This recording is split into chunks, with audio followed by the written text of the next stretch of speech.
finishing just a few other spaces that aren't in use by students. Transparency continues to be essential. Clearance reports and related documentation are publicly available on our website at mpsmke.com/lead. While this is an important milestone, the completion of the stabilization work does not mean that our work is finished. We will remain vigilant to ensure that this cannot happen again. We have already implemented significant enhancements to our cleaning, monitoring, and reporting standards. Those include expanding training for custodial and facility staff. 39 new school-based custodial positions have been added. 4 new district operations managers who are in schools daily and report concerns immediately have been added. Lead-based paint inspections of all our district facilities, adding additional environmental health and safety staff that will continuously monitor lead safety by conducting regular checks. And an annual update as part of our district audit plan will be provided to the board. And full facility visual evaluations for lead-based hazards on a 3-year rotation. And we will continue to update our board monthly through this next June. This has been a major undertaking with an estimated cost of more than $43 million. This includes approximately $36 million in contracted and subcontracted summer work with JCP Construction, and about $7 million in direct district costs for the post-1950 school work that was completed this fall. I want to extend my deepest gratitude and thanks to Mayor Johnson and the Mayor's office, Health Commissioner Tortoritis, Mike Mannon, who came over to support us in our lead action plan, and the Milwaukee Health Department. JCP Construction, of course, and Interim Chief Operation Officer Mike Terza, Tyrone Kendrick, who leads our facilities team, Michelle Linsky, and the entire MPS facilities and maintenance team. Truly, we just could not have done this without their incredible professionalism and support. I'd like the MPS, JCP, and Health Department staff who worked on this project to please stand and be recognized for your incredible contributions to our school.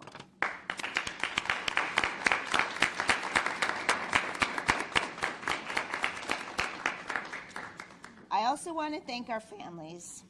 From the very beginning of this issue, even before I came to Milwaukee, we asked a lot of them. We know this was not easy. It was not an easy experience. And we've heard from parents about the fear and the anxiety that this has caused. And we've seen how disruptive moving a school in the middle of the year can be. To each of our families, I want to say thank you. Thank you for trusting us, for holding this district accountable, and thank you for caring not just about the safety and well-being of your own children, but of all our children. Your advocacy and your care throughout this experience are reminders of how Milwaukee shows up, how you care, and how we do hard things, and hard things when we're all working together. On behalf of MPS, I offer our most sincere apology for the disruption and the anxiety this may have caused your family, and commit to doing all that we can to ensure that it just never happens again. As we look ahead to the continued work of safeguarding our schools, I want to recognize a key partner in this effort. Mayor Cavalier Johnson, an MPS parent and alumnus himself from Bayview, has been a steadfast supporter of our students and our shared commitment to safe, healthy learning environments. I am grateful he took that 9:30 p.m. call when I said, we need some help over here. I'm grateful for his leadership, and I'm pleased to invite him to the podium and call him friend. Thank you. Thank you, sir.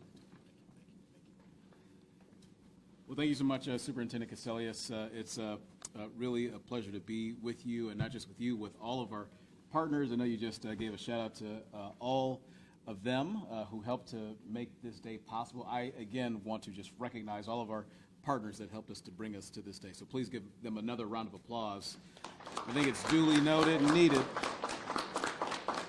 And you're right, I'm a proud MPS parent with 3 students, 3 children in the district, a high schooler and 2 second graders in elementary school. And I don't know if this was done on purpose, but my main man back here is wearing a Bayview High School hat, so I recognized that when I came in the door. So that was really, really nice. But I want to, again, thank the superintendent. I want to thank educators, school employees, all the families in Milwaukee Public Schools, the board, and thank you for being here, to Director O'Halloran, who have continued showing up for our kids during what has been a really, really trying and really, really difficult year. Also want to thank our health department and my administration of the city for being here today, because the level of response and the success that we're talking about today could not have been done, could not have been made possible without their really, really tireless work. And Commissioner Todoritis is here, and you'll hear from him in just a few moments. But today is about accountability, it's about transparency, and it's also about solutions. It's about being honest about what went wrong, and equally about what changed and what must continue to change, as the superintendent talked about, so this never happens again. When concerns about lead exposure in our schools came to light, my expectation was pretty simple, but it was also firm, is that this issue would be addressed, and it would be addressed with urgency, it'd be addressed with honesty, it'd be addressed with a solutions-oriented collaboration, and with an unwavering focus on the health of our kids, of our students in Milwaukee Public Schools. Because protecting children's health is not optional. It just isn't. It's a fundamental responsibility, and one that requires strong partnerships across multiple levels, from the city government, my administration, the health department, as well as our partners at Milwaukee Public Schools and the school district. Families, they deserve to hear answers, straight up answers from all of us. They deserved action, they deserved confidence, they deserved a response that be guided by independent public health expertise. Not politics, not convenience, but independent public health expertise. And that's exactly what they were delivered here in this case, and in this city, and in this partnership. That's why my office fully supported the City of Milwaukee Health Department stepping in with the authority of the mayor required to assess the situation and drive real change that we're talking about and celebrating today. It's also why I continue to push and advocate for national public health support, while making it clear that we would not simply wait around while this issue was happening in Milwaukee. We would work locally in order to make sure that we protect the kids here in Milwaukee and in Milwaukee Public Schools. So the work you've seen here at MPS over the course of the last year is a reflection of what happens when those sort of partnerships come together, when city government, when school leadership, when public health professionals, when we work together with shared accountability and a clear mission. And that's this, it's safer learning environments for children right here in Milwaukee. That's what the result is. So I want to echo Superintendent Caselius's point and acknowledge that families were impacted. Families were impacted, and this was incredibly disruptive. Incredibly disruptive for families all across the district, including right here at Trowbridge School. So it caused fear, it caused frustration, and Milwaukee Public Schools families, they were right to demand better. And that's exactly what we're delivering for them, a better result. And while today marks meaningful progress, safeguarding our schools is ongoing work, and it'll require vigilance, it'll require transparency, and it will require sustained leadership. That's exactly what the superintendent will continue to provide the district. That's what I will continue to provide as our partner in the mayor's office. So I want to thank all of our partners again. I also want to thank specifically Health Commissioner Dr. Michael Todoritis and his team for their leadership, for their professionalism, for their expertise, and their persistence throughout this entire process. The commissioner has led the city's public health response from the very beginning, and he's going to walk through what was required from investigation to oversight to long-term safeguards that are now in place. And so, Commissioner, I want to thank you again for your leadership, and at this time, I'm going to ask you to come to the mic. Thank you.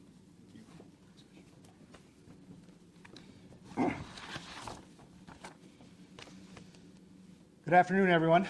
I'm Dr. Mike Todoritis, the Commissioner of Health for the City of Milwaukee. As I was listening to the superintendent and the mayor, I appreciated both of the points on accountability and rebuilding the trust with their parents here in Milwaukee. From the public health perspective, that trust starts with asking hard questions and following the answers wherever they lead. Back in January, when the City of Milwaukee Health Department learned of a lead poisoning case that was tied to an MPS school, we had hoped it was an isolated case. Unfortunately, as our investigation unfolded, it became clear that there had been a lot of deferred maintenance. What followed was an unprecedented level of investigation, testing, and casework by the health department staff. Let me say that again. That was an unprecedented situation for our city and, quite frankly, in our country. And it required an unprecedented response from our health department, and we met that challenge. I'm incredibly proud of the partnership with Dr. Brenda Caselius. When I took that first phone call with her, before she even officially started, I knew she was the person to meet this challenge. She was asking the right questions and clearly just wanted to get to the root of what was going on. Since then, I've gotten to know her and respect her vision and leadership here in Milwaukee. Her decisive actions, actively and quite decisively, ensured that Milwaukee's children have the best learning environment. And while this may go without saying, I cannot say it enough. I am incredibly impressed and deeply proud of the work done by the Milwaukee Health Department. Not only did our teams take on this monumental task, they did so without national advisors that they typically would have. As the CDC gutted its lead team that typically would have guided our work, MHD staff performed swiftly under incredible pressure. Our home environmental health team lent its top expert, Mikhail Mannin, to the district for 6 months. And we worked hand in hand with the district to work the problem from the inside out. We helped the district develop a new and robust lead action plan and ensured that we will have long-term success with this plan. The health department also helped recalibrate MPS's entire lead maintenance and response system from frontline custodial staff, as you heard Dr. Caselius talk about with hiring additional people, to its lead team and through its senior leadership. Our laboratory was behind the scenes processing thousands of dust wipe samples on a regular basis to reopen these schools. Our emergency preparedness and clinical teams worked alongside our community health partners like Children's Wisconsin and 16th Street Community Health Centers to coordinate multiple lead screening events and clinics, providing hundreds of parents at MPS with critical information and support. Finally, because of the health department's transparency and quick communication with groups like MPS staff, leadership, families, elected officials, health partners, and news media, this event catapulted awareness around lead paint hazards in our homes, schools, and overall built environments to the top of everyone's minds. Lead poisoning due to lead paint hazards is a serious public health threat in our community. This level of response by MHD would not have been possible without the leadership of Deputy Commissioner Tyler Weber and Director of Home Environmental Health, Mikhail Mannin, or without the guidance of Directors Christine Restich and Aaron Crone. The City of Milwaukee Health Department is proud to have gone above and beyond to protect the city's children, and we remain committed to this work for as long as it takes.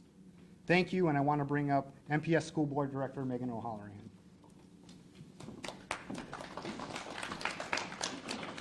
Thank you, Commissioner, and I also want to thank the mayor and the superintendent for your remarks as well. On behalf of the board, we want to thank all of you as well as our dedicated employees and partners who made this milestone possible. I also want to take a second just to uplift that our constituents urged, a reaction or a response that would meet the moment, and I do feel that in collaboration with the health department and the mayor's office, our administration did put forward a plan that did meet the moment. So I want to thank everybody who brought forward this plan. We are grateful for the progress we have made and remain committed to the ongoing monitoring and auditing that the superintendent shared just now so that we don't find ourselves in this position ever again. To our media partners who are here today, thank you so much for joining us to mark this important milestone. And with that, I'm going to turn it over to the superintendent, the commissioner, and our expert staff who are available to answer any questions that you might have.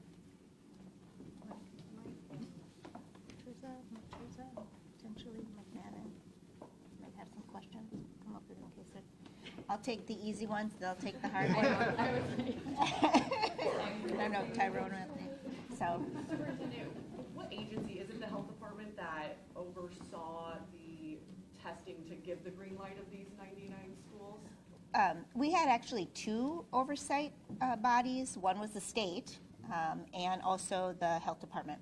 And I guess, Dr. Tortoritis, can you just talk about what that testing entailed? Was it similar to what we saw at Golden Meyer and Coggle in the early days of this? Yes. So as the superintendent mentioned, with the Department of Health Services and their Division of Public Health, we worked hand in hand with the district to ensure that they were safely doing the renovations and then reopening safely.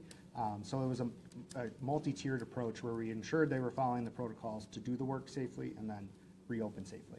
So all 99 schools that were given the mitigation are good to go? Yes. Superintendent Cassellius, knowing that this was a $43 million cost that was incurred by the district, how does that level of spending affect the calculus of what happens with some of these facilities long-term?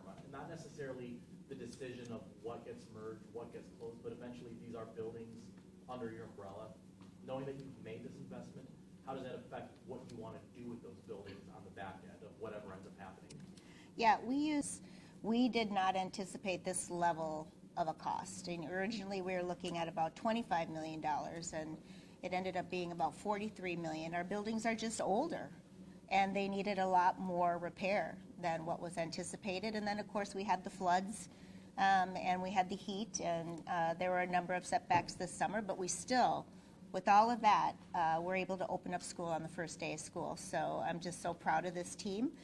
But it does put an immense stress on our capital budget. So we still need to fix roofs and boilers and toilets and all of the day-to-day maintenance. And we already had a very large deferred maintenance burden within the district, you know, given the age of our buildings. So it is not without a lot of pain that those dollars came. But of course, you know, I said at the beginning, and I will continue to say it, we would not have spared any expense to ensure our students and our teachers and our educators and staff were going to safe buildings. Does that raise the stakes at all then, for one day, if some of these buildings no longer cease to be schools, to make sure that you're maximizing the use since you did put money into It doesn't immediately, but it will in the future as we continue to work through that capital fund. And, you know, there's, you know, money doesn't, it's not a ongoing replenishable fund, and so we have to figure out what we're going to do in the future. It is absolutely put stress on other projects. For those parents, or, you know, you spoke about anxiety earlier a little bit that may have caused, you know, the parents and everything like that. Are there still ways that students and staff can get tested to make sure that they, you know, make sure they're not affected by the lid? There is. I hope that this will put our parents at ease for what is happening here at school. We still want to urge parents to continue to look at and work with, you know, getting their homes tested as well. And Mr. Tortoritis, Dr. Tortoritis has a lot more information about the testing, the future testing we're going to do with the 8,000 students. Yes. So we were fortunate to receive some emergency funding through the CDC. In partnership with the district and some of our other clinical partners, we're going to offer additional testing in the coming year. As those plans firm up and we get the timeline for when those clinics will be hosted, that will be offered again next year. Superintendent, obviously the 99 elementary schools with the older buildings, that was the main objective of this first round of abatement. Are more schools going to be going through the same mitigation process? Well, we'll continue to clean our schools and upgrade where necessary so that we can ensure that all of our buildings are safe. But the state, and I believe Mike probably can speak to this a little bit more, but they look at the enforcement happening with students who are under age 6. And so that's where we took this immediate focus. They're more likely to put hand to mouth and eyes and that sort of thing and ingest. And so we wanted to make sure that our youngest students were safe. Those 39 janitorial positions, and I think you said 4 maintenance directors, are those filled already? Or are they open? Yes. Oh, okay. How did the spending for those positions affect money that you could otherwise use for staffing in other places? Well, of course, you know, the maintenance budget had been underspent for many, many years, and so I believe we added other positions like painters and things like that as well. We added additional revenue. I don't have the exact budget number, but we can get it for you of all the positions we added in this year's budget, the operational budget. Dr. Totoritis, to be standing here a year later after what was an alarming press conference back in January, to be here today, how does that feel? I was reflecting on that as a parent myself, and it's, I think, an incredibly proud moment for the city, and it really cannot extend my appreciation to Mayor Johnson and Superintendent Caselius for this moment. I didn't know if we would reach this finish line here, and we've now crossed that line. I'm really proud of the work our department did, and I'm really proud of Dr. Caselius's leadership and meeting deadlines. I mean, if folks know the city and know the district has struggled to meet deadlines, and that was one of the first things that stood out for me. Was she met the deadline for the lead action plan, and she's now meeting this deadline of rehabbing the schools. Superintendent, I guess just simply what's next for lead abatement for MPS? Well, we continue to do our work with the health department, doing the testing is the really big piece, and hoping to have good participation with our families on that. And just continue to monitor our buildings with our staff, stay up on it, which is really important. And I'm just grateful to all the many staff that we have here who just dug in and got this work. You know, it is a testament to their leadership and really standing up and getting it done.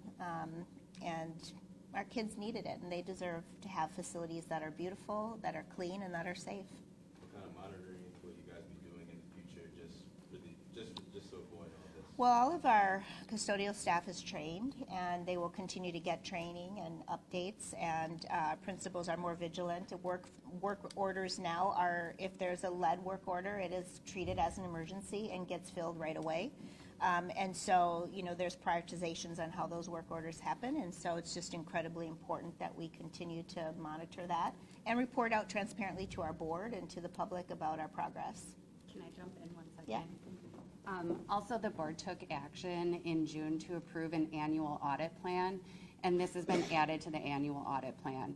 Every school is audited, and those audits come directly to the board. So it'll be an ongoing, in addition to the regular work of the administration, the audits that currently occur under the Office of Accountability and Efficiency will include that extra level of oversight, and that comes directly to the board. So now I'll give you.